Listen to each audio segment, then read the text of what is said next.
हमारी संस्कृति, हमारे संस्कार सदा रहें हमारे साथ। सब्सक्राइब करें तिलक। भगवान राम की जन्मस्थली अयोध्या में सहस्त्र चंडी और दिव्य रुद्र होम महायज्ञ का आयोजन किया जा रहा है। आइए इस महायज्ञ का हिस्सा बने।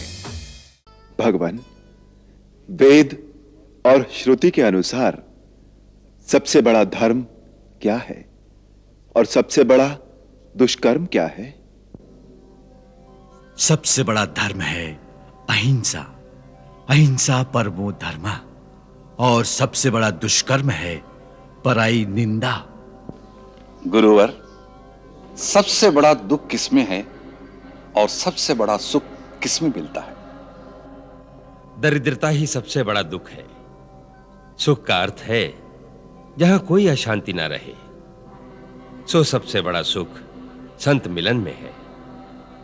जैसे गंगा जल से शरीर अंदर और बाहर से पवित्र होता है, उसी प्रकार संतों का मिलन मन और आत्मा को सुख पहुंचाता है और शांति देता है। महाराज, संत और असंत के क्या लक्षण हैं? संत और असंत की बड़ी सहज ही निशानी है।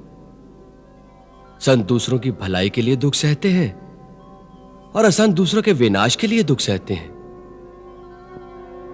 जो संत को दुख देता है वो उसका भी भला करता है। जैसे चंदन का वृक्ष, जो कुल्हाड़ा उसे काटता है, चंदन उसे भी अपनी सुगंधी दे देता है। संत का सहज स्वभाव है परोपकार और असंत का स्वभाव है कि दूसरों के विनाश करने के लिए अपना भी नाश कर लेता है। प्रभु, भक्ति और ज्ञान में क्या अंतर है? ज्ञान एक दीपक की भांति है, भक्ति एक मणि की भांति। दोनों में ज्योति है। दोनों को जहां रख दो अंधकार दूर हो जाता है। चारों ओर प्रकाश ही प्रकाश फैल जाता है। परंतु दीपक को प्रकाश के लिए तेल, बत्ती, दीपक आदि की आवश्यकता होती है, जबकि मणि के अंदर अपना ही प्रकाश होता है। काम, क्रोध, लोभ, मोह आदि की तेज हवा से दीपक की लौ डोल सकती है, कभी बुझ भी जाती है। परंतु लोभ और मोह माया की आंधियों से मणि का प्रकाश कभी नहीं बुझ सकता। इसी प्रकार जिसके हृदय में सच्ची भक्ति है, उसे कोई लालच, कोई लोभ कभी पथभ्रष्ट नहीं कर सकता। ज्ञानी का शत्रु अहंकार है, वो गिर सकता है। भक्त विनम्र है, वो क्या गिरेगा? ज्ञान पुरुष है, माया स्त्री।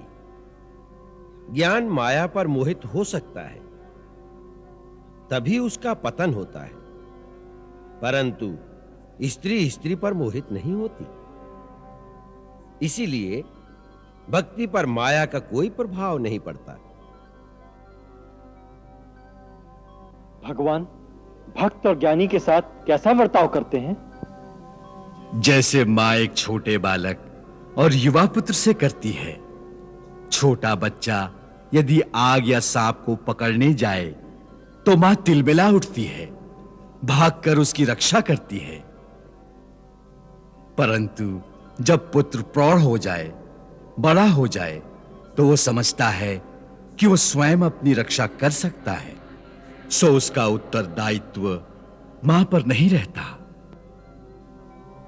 उसी प्रकार भगवान भी भक्त की एक छोटे अनजान बालक की भांति स्वयं रक्षा करते हैं और ज्ञानी के साथ एक प्रौढ़ पुत्र की भांति बर्ताव करते हैं।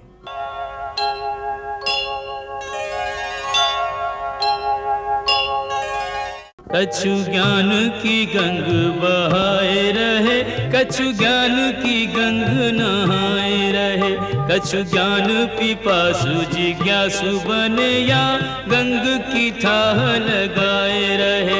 सत्कर्मन को फल चाखी रहे, सत्संगन को सुख पाए रहे। ऋषि रघुवर के रघुवर ऋषिगण के दर्शन लाभ उठाए रहे।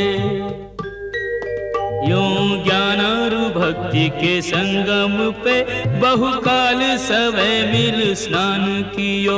आचार विचारन को संस्कारन को आदान प्रदान कियो। अति गूढ़ रहस्यन भेदन को साधु जन सहज बखान कियो। सहृदय श्री राम ने साधुन को सब विधि समुचित सम्मान कियो। दूत उपस्थित देख के कर गए स्थिति को भान। रामचंद्र ने पुनि दियो राज काज में